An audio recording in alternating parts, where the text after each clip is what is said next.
team decon training.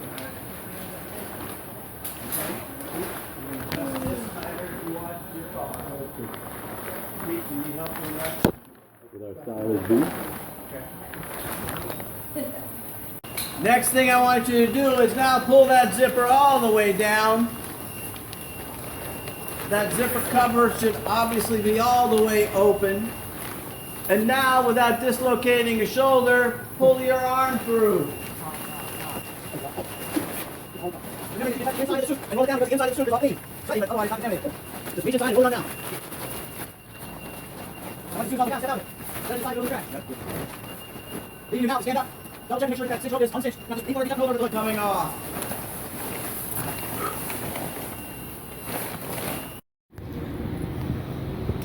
Start breaking stuff. Yeah, let's start with the loose stuff. This is the decon unit tent. That's what we just spent the day setting up and getting ready. I'll take you guys through a decon. See, if you were in here, I'd be in those suits still. But you come on through this little area, little bin to put your clothes. Come on through, you get all washed up here, and some of these faucets to get decontaminated, and you come out the clean side. It's pretty cool. It's a decent amount of work to get it set up, but you gotta be prepared for it in case it happens. Alright everybody, it is Monday, and I gotta tell you, it's already a crazy busy week. I went to the fire station last night for Sunday night, which is something I don't normally do, but again, because they were short an officer for the engine, so I went in to cover the officer spot for the engine, and little did I know that the shift officer was actually out as well, and that ended up making me be the acting shift officer for the evening, which I had no idea. I had no clue that that's what I was walking into. I was just fine, but I also walked into an understaffed crew at the last minute, and we had to scramble to get every position covered. Luckily, some people stepped up, and just like me going in last night, some people stepped up and got it so that we were not understaffed, and we had a good crew. And I gotta tell you, it was nice. It was kind of fun to be the shift officer because I've never actually been the official acting shift officer before, and it's cool because I got to run the shift how I wanted to run the shift, make sure that we did some training, all the chores got done in time, and everybody got the chance to go to sleep at like a normal decent time because everything got done. So it went really smooth. So it was fun. But unfortunately, it just means, again, not too much sleep to start the work week off on Monday, but that's okay. Work is over. Got out of work a little bit late today because I had a later meeting, but it's fine. I actually feel good. But the day itself has been really busy. You probably saw from the footage that hopefully I've either shown you already or I'm showing you now or I'm about to show you. But I had one of the things I had to do at work today was team decon training. I'm on what they call team decon. It's like a volunteer position at the hospital that basically if a decontamination need arises, like if there's some type of mass contamination, whether it's a tanker spill of some type, a weapon of mass destruction of some type, like it could be that big a scale, it could be small scale, as people exposed to something in a specific building because there was some type of leak of some type that people need to be decontaminated. They have a volunteer group of people set up that are on call to come in and do the decontamination, but you have to be appropriately trained for it. Well, as today, it's 92 degrees right now, and the day was spent outside in biohazard suits setting up our decon tents and everything so that we know how to do it, which is the only way you actually learn is to actually do it. So it's good. It was fun, but it was hot and sweaty, and I was not wearing appropriate clothes for something like that. I'm wearing like a white t-shirt and gray pants. I would have worn like one of my polos or something had I realized what was actually happening today. I didn't realize today was a practical day. But either way, it was a good day. It was just a tiring day already, and it's only Monday. And this is all coming off of the fire station, which amazingly, I'm heading back to the fire station as we speak, not because I'm actually going to be there on shift tonight, but because I have to go to a meeting that's going to last for a couple hours. More time than I'm going to go drive out to the fire station and be there for a while before I can finally go back home. So it's going to be a tiring day. On Wednesday, I'll be back there. So 2 days from now, I'll be back there for my normal shift. And Wednesday's actually the company meeting, the big annual meeting, and this is the big annual meeting where the board positions are being elected, and I'm on the ballot for a few of them. So we'll see what that's going to do to my schedule soon if I get elected to one of those board positions, because that's more meetings that I get to go deal with, but it's for a good cause. It's to better the fire department, which is what I'm all about doing. So anyways, it's been Monday. It's been Monday. 4 days left to go in this week before I can get some more time to relax, but it'll be all good. Monday. It doesn't matter what job you have. You should take pride in the work that you do. I mean, a lot of people think that, oh, this is just a lowly job, it doesn't matter. It does. It always does. It doesn't matter what the job is. You should always take pride. It doesn't matter how much you make. Take pride in what you do. It's easy to tell the people who don't. If you have a job, you have a job for a reason. That reason, whether it be because you enjoy the work, whether it be because you need money, no matter what the reason, you have it for a reason, and you should enjoy that job, or at least take pride in doing that job well, or else you shouldn't have the job. You should quit. And it's funny because I'm one of those firm believers that people should work in customer service in some way, shape, or form at some point in their life, because I believe it teaches you a lot about human nature and how to interact with people. I'd be a big fan in everybody working for the food industry. I worked for the food industry for years. I enjoyed it. Not everybody enjoys it, but even though I enjoyed it, the time that I spent when I was like 16 years old working at McDonald's, I learned so much about how to interact with people at the age of 16 because of that job at some place that people would say the lowly place like McDonald's. I love that place. I don't consider anybody who works at McDonald's or any fast food restaurant or anything like that a lowly employment. I enjoyed it. I learned about people. I learned how to interact with people, and I took pride in what I did. It didn't matter how little I was making. I worked there. I was a computer engineer who couldn't find a computer engineering job and went back to McDonald's full time for 2 years because I couldn't find employment elsewhere. Did I go in there and was I bitter and hated everybody and made my day a living hell? No, of course not. I took pride in what I did, and I still earned my way up through the ranks. It became like a manager, all that stuff in the short time that I was there for. in the long time that I was there for, I should say. The short time after graduation that I was there for. As a temporary gig, still wanted to take pride in what I did. Still wanted to show that I am going to give it my all. I don't care what the job is, I'm going to give it my all. And it's funny because it's so easy to see the people who you can tell just really don't take pride in their work. And like, for instance, today, it's Taco Tuesday. Oh, I love Taco Tuesday. Taco Tuesday. My favorite day in the cafeteria, if you couldn't tell. But it's Taco Tuesday, and the way it works in my cafeteria is, you know, you go up, you order food from the person you're staring like right in front of them, and you watch them make it in front of you. It's like the taco bar setup, essentially. You tell them soft or hard tacos. They put the little shells in. What do you want on it?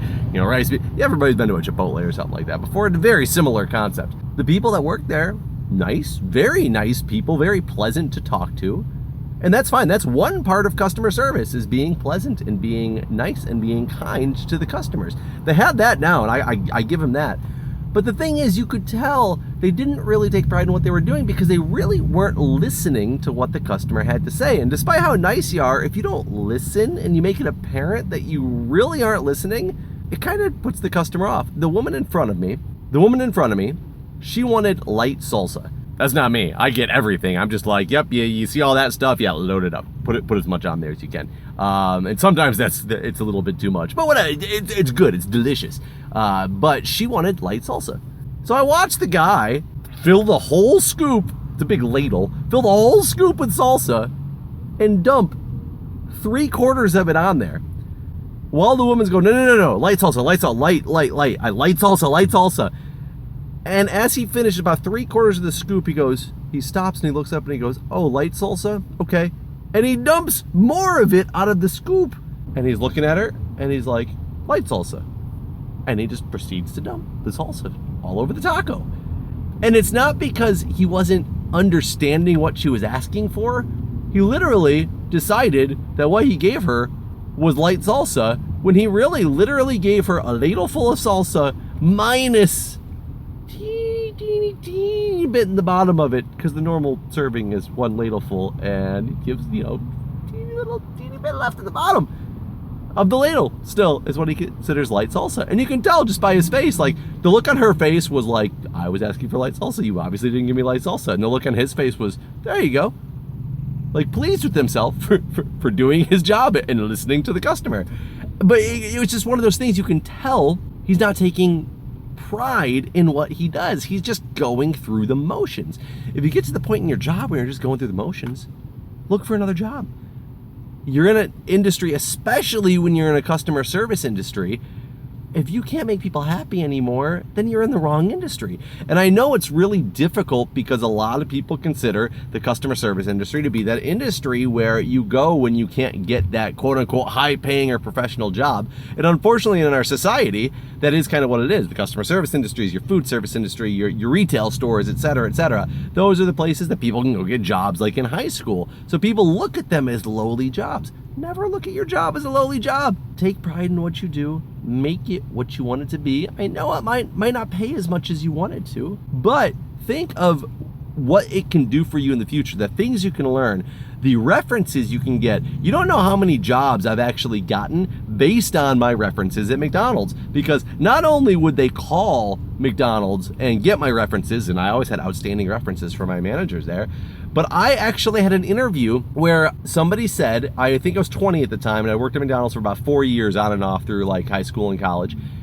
He looked at my resume and he said, "You worked at McDonald's for 4 years?" And I said, "Yes." And he said, "That's impressive. A lot of people can't cut it in that type of industry because it's fast paced and people, it gets to them. They can't stand doing that type of work for that long." He goes, "This shows me that you have people skills and you can make it anywhere to get anything done." And that's really what it is. It's like challenging yourself. So basically, this is just a public service announcement to everybody out there who's watching, especially those who are in a job that they don't feel is like the greatest job right now, something they want to get out of. They hate their job. I've hated my job too.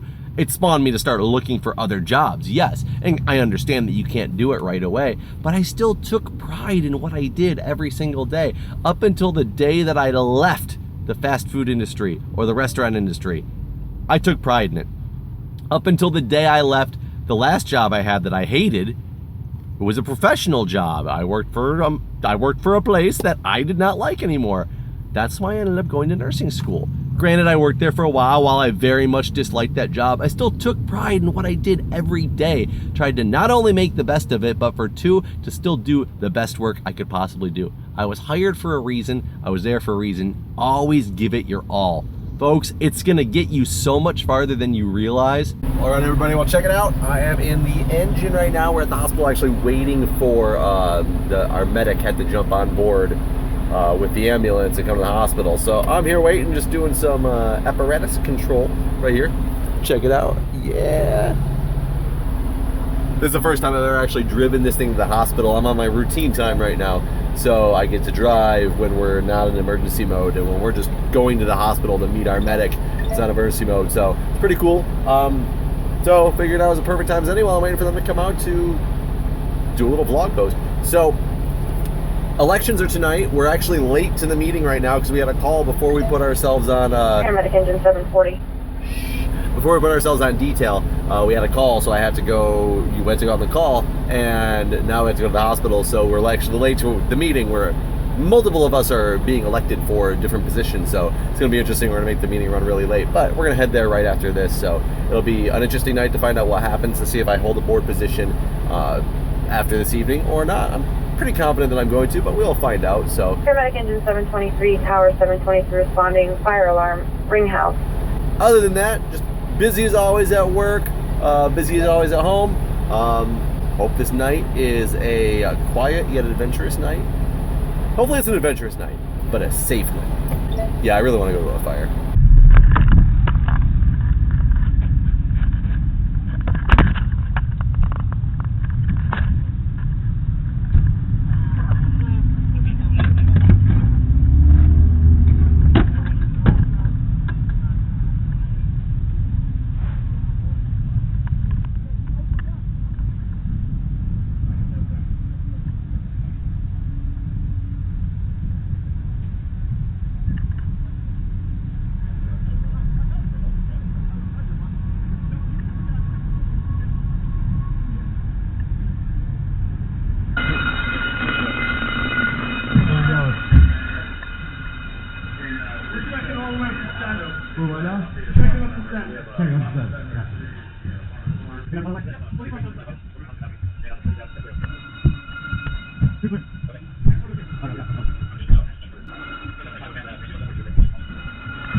go, keep it there, Benson.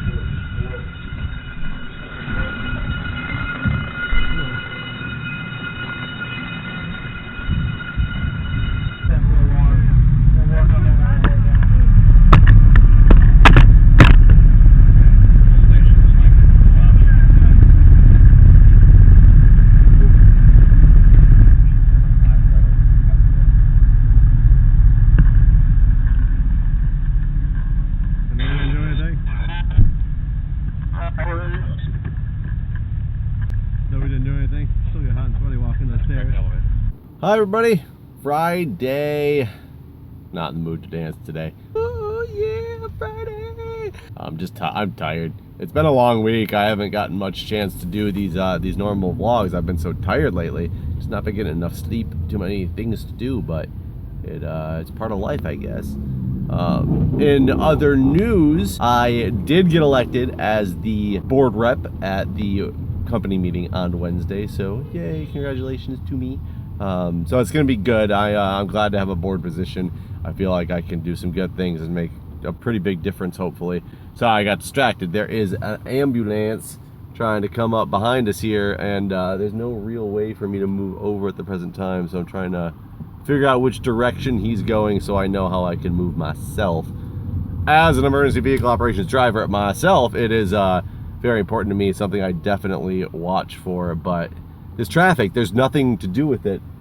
Luckily, there is an open lane all the way on the right for a little while. If this ambulance can get over here, or over to it, no, never mind, it turned about 2 roads back, so good, that works out well. It's actually really hard in DC when you're driving and an ambulance comes down the street or something like that, because it's very difficult to move out of the way for them. I will tell you, being an ambulance driver and now being an engine driver, I'm very courteous and conscious, and I always have been. This is long before I joined the department. I'm very courteous and conscious of emergency vehicles when they come on the street. If I see them, I do everything I can to get out of their way. I am so amazed at how many people pass you, go around you, get in your way, just literally slam on the brakes when they see your lights coming up behind them. Instead of moving to the right or moving to the side and getting out of the way, they just slam on their brakes and stay exactly where they're at and completely block you out. It is amazing to me how some people can just be inconsiderate, for one, because you're interfering with their day. Other people are trying, they just don't know what to do, and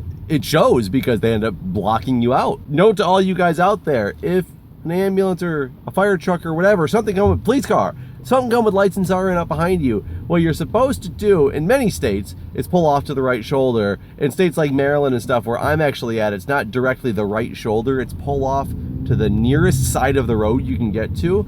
But even so, even that being said, pull off, don't just stay in your lane if you can. And if everybody else is pulling off to the right side, don't just stop next to somebody and block out the whole road because you just pulled off and stopped like you quote unquote thought you were supposed to do. It doesn't work. Pretty much, use common sense. If an emergency vehicle is coming up behind you, give it a way around. That's all there is to it. Give it a way around you, and the problem will be solved. People take it so seriously that, oh my God, I gotta stop.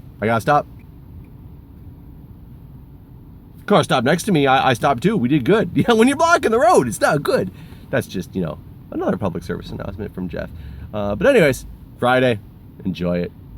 Beautiful day out today. It is mid 80s, which is still a little hot for me, but the fact that we've had like high 90s earlier in the week and hot and humidity, it feels fantastic out there. So hopefully this weekend will be a good one. Hopefully I'll get some more sleep, and I'll see you guys next time.